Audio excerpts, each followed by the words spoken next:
Hello বন্ধুরা, আজকের ভিডিওতে কৃষক বন্ধু প্রকল্প নিয়ে আলোচনা করতে চলেছি যে এই কৃষক বন্ধু প্রকল্প কেন চালু করা হয়েছে এবং এই নামের শুরু থেকে আমরা বুঝতে পারছি কৃষক বন্ধু প্রকল্প কেবলমাত্র কৃষকদের জন্য এই সুবিধা প্রদান করা হবে এবং কি সুবিধা প্রদান করা হবে সেগুলো নিয়ে আলোচনা করব। বেসিক্যালি এই প্রকল্পের বিস্তারিত শুরু থেকে শেষ পর্যন্ত আলোচনা থাকছে। এই ভিডিওটি দেখার পরে আপনাদের আর কোনো প্রশ্ন থাকবে না এই প্রকল্পের বিষয়ে, ঠিক আছে?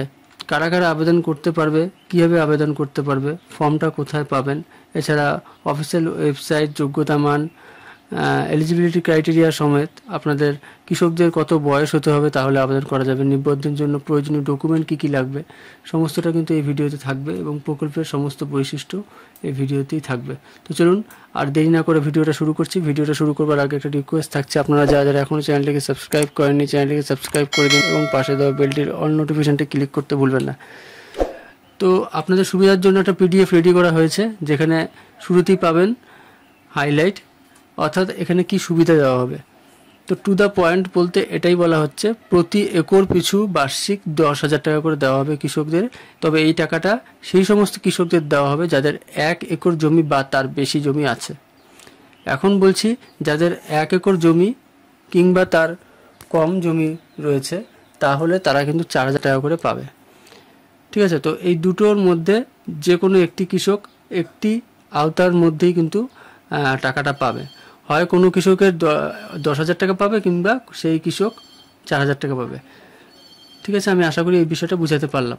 তো কৃষকদের যেটা আর একটা বিষয় দেওয়া হবে যে কৃষকদের ক্ষেত্রে 2 লাখ টাকা আর্থিক সহায়তা দেওয়া হবে, সেটা কৃষকের ডেথ ক্লেম, কৃষকের অনুপস্থিতিতে তার নমিনি পাবে, ঠিক আছে?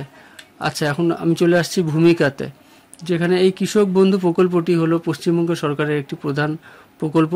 এটি 1 জানুয়ারি 2019 সালে আমাদের পশ্চিমবঙ্গের মুখ্যমন্ত্রী দ্বারা চালিত হয়েছিল। এই প্রকল্প শুরু করার পেছনে মূল উদ্দেশ্য কৃষকদের সামাজিক সুরক্ষা প্রদান করা এবং কৃষকদের অকাল মৃত্যুর ক্ষেত্রে আয় সুরক্ষা প্রদান করা। তো বেসিক্যালি এটাতে দুটো নিশ্চিত বেনিফিট পাওয়া যাচ্ছে কৃষকদের। সেটা কি? সেটা নিশ্চিত আয় পাওয়া যাচ্ছে এবং কৃষক বন্ধু ডেথ বেনিফিট পাওয়া যাচ্ছে, ঠিক আছে? এই দুটো বেনিফিটের উদ্দেশ্যে কিন্তু কৃষক বন্ধু এই প্রকল্পটি চালু করা হয়েছে। এখন বলবো যে কৃষক বন্ধু নিশ্চিত আয় প্রকল্পের অধীনে কৃষকরা কি পাবেন। তো নিশ্চিত আয় বলতে এটাই বোঝানো হচ্ছে যে কৃষকের ডেথ বেনিফিট কৃষক পাবে, সেটা হলো কৃষকের অনুপস্থিতিতে দাবিদার পাবে 2 লক্ষ টাকা অ্যাট এ টাইম, ঠিক আছে? মানে একবারে 2 লক্ষ টাকা পাবে।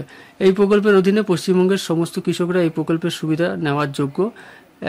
তো এই ক্ষেত্রে বলে রাখি, প্রত্যেক 4 বছর পর পর কিন্তু এটার পুনর্নামকরণ করা হয়, যেটা 2019 সালে চালু হয়েছিল 1 জানুয়ারি, এবং তারপরে কিন্তু 4 বছর কন্টিনিউয়াসলি কৃষকরা টাকাটা পেয়েছে।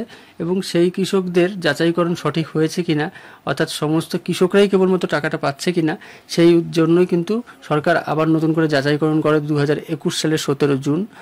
তো সেখানে বিভিন্ন ক্যাম্প হয়, বিভিন্ন ক্যাম্পের মাধ্যমে কৃষকদের এই যে কৃষক বন্ধুর যে টাকা তারা পাচ্ছে সেটা সঠিকভাবে সেই সমস্ত কৃষকরাই পাচ্ছে কিনা কিংবা কৃষকদের বাইরেও কেউ পাচ্ছে কিনা, যার কারণেই কিন্তু পুনর্নামকরণ করা হয়েছিল নতুনভাবে।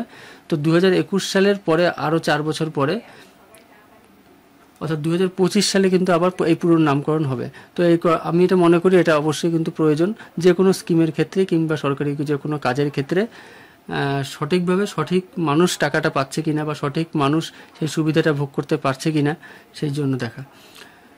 আচ্ছা, এখন আপনাদের বলবো যে আর্থিক সহায়তা সরাসরি বেনিফিট ট্রান্সফারের মাধ্যমে দেখা হয়, অর্থাৎ যেটাকে ডিবিটি মোডের মাধ্যমে যোগ করা হয়। আধার কার্ডের যে ROR থাকে সেটার মধ্যে আপনার কি রেকর্ড আছে সেটার উপর ভিত্তি করেই কিন্তু এই কৃষকদের যাচাইকরণ পর্ব সম্পূর্ণ পদ্ধতিটা চলে। তো সেটা আপনারা জাস্ট আমি আপনাদের সাথে আলোচনা করলাম, তবে এটা আপনারা সেই যখন অ্যাপ্লাই করবেন, পরবর্তীতে কৃষক আরও অনেক কৃষকরাই অ্যাপ্লাই করবে, সেখানে কিন্তু তারা দেখতে পারবে।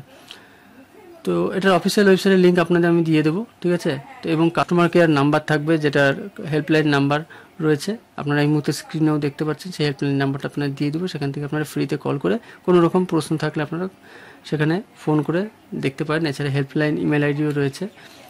তো প্রকল্পের নাম, সূচনার সময় যেটা 2019 সাল, সব কিছুই আপনাদের বলে দিলাম। নোডাল যেটা বিভাগ সেটা হলো কৃষি বিভাগ, পশ্চিমবঙ্গ রাজ্য সরকারের পক্ষ থেকে এটা দেওয়া হয়। তো আবেদন প্রক্রিয়া যেটা সম্পূর্ণ অফলাইন মাধ্যমে রয়েছে, কোনো এটা অনলাইন কোনো পদ্ধতি নেই।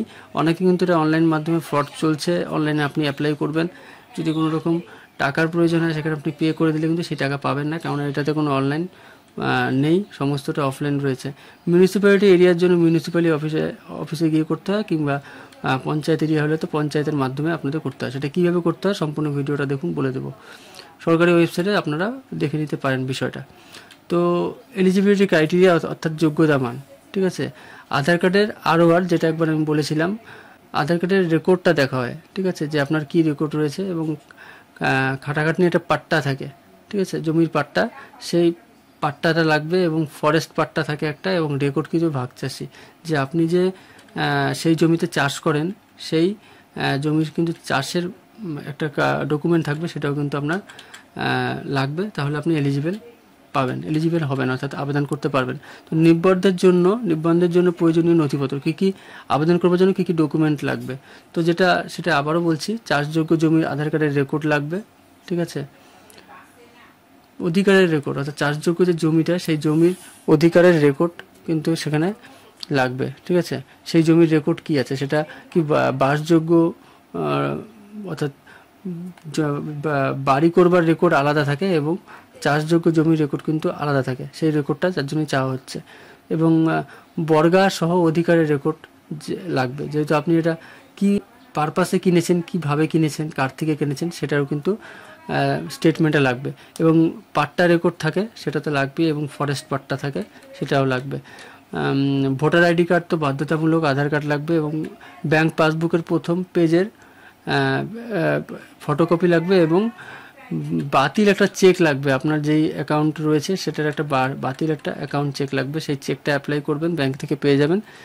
চেকটাকে ফিল আপ করে আপনি কোনো অ্যামাউন্ট দেবেন না, সেটাকে ফিল আপ করা চেকটাকে কেটে দেবেন পেন দিয়েই, এবং সেই ক্যান্সেল চেকটাই আপনার চাওয়া হচ্ছে। সাম্প্রতিক পাসপোর্ট সাইজের ফটো লাগবে, যেটা 6 মাসের মধ্যে তোলা থাকতে হবে, এবং মোবাইল নাম্বার একটা ভ্যালিড দেবেন। প্রকল্পের বৈশিষ্ট্যটা কি, এটা আপনাদের বলে দিচ্ছি। কৃষকদের প্রতি বছর 2 সমান কিস্তিতে আর্থিক সহায়তা প্রদান করা হয়।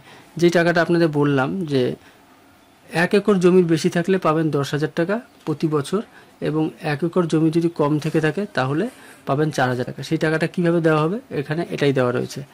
1 একর বা তার বেশি চাষযোগ্য জমি থাকা কৃষকরা রবি শস্যের জন্য 5,000 টাকা পাবেন, এবং খারিফ শস্যের সময় পাবেন 5,000 টাকা। এভাবে যাদের 1 একরের জমির বেশি জমি রয়েছে তারা কিন্তু এই দুটো ভাগে 5,000 করে বছরে টাকাটা পাবেন। এবং যাদের 1 একরের জমির চাষযোগ্য জমির কম রয়েছে সেই সমস্ত কৃষকরা রবি শস্যের সময় 2,000 টাকা পাবে, এবং খারিফ শস্যের সময় পাবে 2,000 টাকা, এভাবে 4,000 টাকা পাবে। এবং অকাল মৃত্যুর ক্ষেত্রে তো সেটা দাবিদার আলাদা থাকবেই, 2 লক্ষ টাকা একবারে দাবিদার পাবে। তো সেটার বিষয়ে আমি পরে আসছি। তো আর একটা যেটা বিষয়, কৃষক বন্ধু ডেথ বেনিফিট প্রকল্পের অধীনে কৃষকদের বয়স কত থাকতে হবে, 18 থেকে 60 বছরের মধ্যেই কিন্তু বয়স হতে হবে। তার কম কিংবা বেশি হলে কিন্তু কৃষক সেই ডেথ বেনিফিট জন্য কিন্তু আবেদন করতে পারবে না দাবিদার, ঠিক আছে। এবং এই প্রকল্পের সুবিধা পেতে ভোটার কার্ড বাধ্যতামূলক, এবং এই প্রকল্পের নোডাল ব্যাংক হলো যে কোনো, আচ্ছা এটা বলে দিই, যে কোনো ব্যাংকের থেকে কিন্তু আপনার অ্যাকাউন্ট থাকলে কিন্তু আপনি এর জন্য আবেদন করতে পারবেন না, কেবলমাত্র ওয়েস্ট বেঙ্গল কোঅপারেটিভ ব্যাংক লিমিটেডের মধ্যে আপনার অ্যাকাউন্ট থাকতে হবে, এবং সেই অ্যাকাউন্টের সময় কিন্তু আপনার অরিজিনাল সমস্ত ডকুমেন্ট ভেরিফাই করেই আপনার অ্যাকাউন্টটা বানানো হবে, ঠিক আছে। আপনি কৃষক যে সেইভাবেই কিন্তু অ্যাকাউন্টটা বানানো হবে, এবং সেই সময় আপনার সমস্ত অরিজিনাল ডকুমেন্ট দেখবে।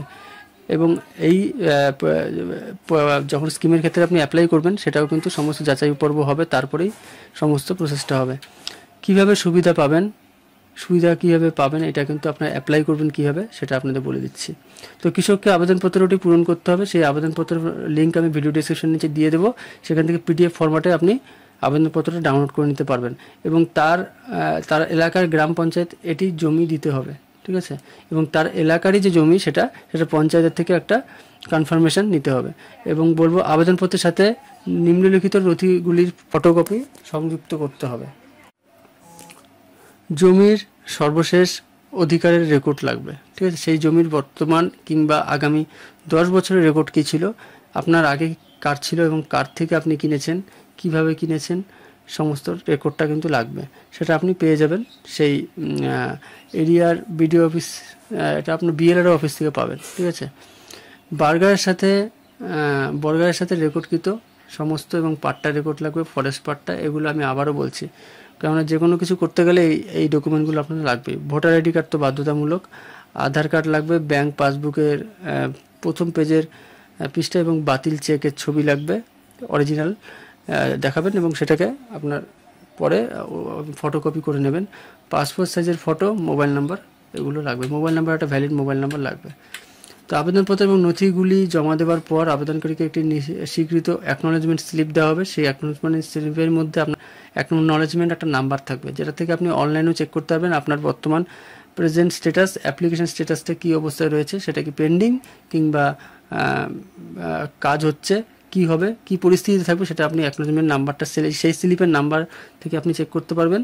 এবং আবেদনপত্র এবং সংযুক্ত করা নথিগুলি পুনরাবৃত্তিভাবে যাচাই করতে পারবেন সেই অনলাইনের মাধ্যমেই। ঠিক আছে, এছাড়া যদি আপনি অনলাইনে না করে থাকেন তাহলে যে কোনো বিভিন্ন অনলাইন সেন্টারগুলিতে গিয়েও আপনি সেটা চেক করতে পারেন, কিংবা মিউনিসিপ্যালিটি অফিসে গিয়েও, কিংবা আপনার পঞ্চায়েত এরিয়াতে অফিসে গিয়েও কিন্তু আপনি সেটা যাচাই করতে পারেন সেটা কি রয়েছে। তবে সেই ক্ষেত্রে যাচাই করবার সময় কিন্তু আপনার এই অ্যাকনোলেজমেন্ট নাম্বারটা অর্থাৎ সেই স্লিপটা আপনার কাছে থাকতে হবে, সেটা হারিয়ে গেলে কিন্তু সমস্যা হবে। আবেদনকারীকে তার প্রদত্ত মোবাইল নাম্বারের ফর্ম গৃহীত বা প্রত্যাখ্যানের তথ্য দেওয়া হবে। ঠিক আছে, অর্থাৎ আপনার এই যে অ্যাপ্লিকেশনটা সেটা কি অবস্থায় রয়েছে, সেটা যদি ক্যান্সেল হয় কিংবা অ্যাপ্লিকেশন অ্যাপ্রুভড হয়, দুটোই কিন্তু আপনার মোবাইল নাম্বারের মাধ্যমে যাওয়া হবে। যার জন্য বলবো মোবাইল নাম্বার ঠিকঠাক রিচার্জ করবেন, যেই নাম্বারটা দেবেন এবং সেই নাম্বারটা আপনার কাছেই রাখবেন।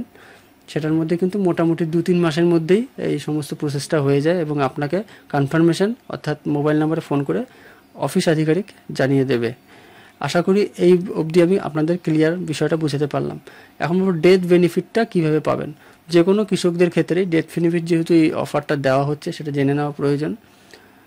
ঠিক আছে, কোনো কৃষকের মৃত্যু হোক এরকম আমরা কেউ চাই না, তবে এই ক্ষেত্রে যেহেতু ভিডিওটা আমি তৈরি করছি সেই ক্ষেত্রে যার কারণেই ডেথ বেনিফিট যেহেতু অপশানটা রয়েছে তার কারণেই আপনাদের এই অপশানের সম্পর্কে আমি পরিচয় করিয়ে দিতে চাই।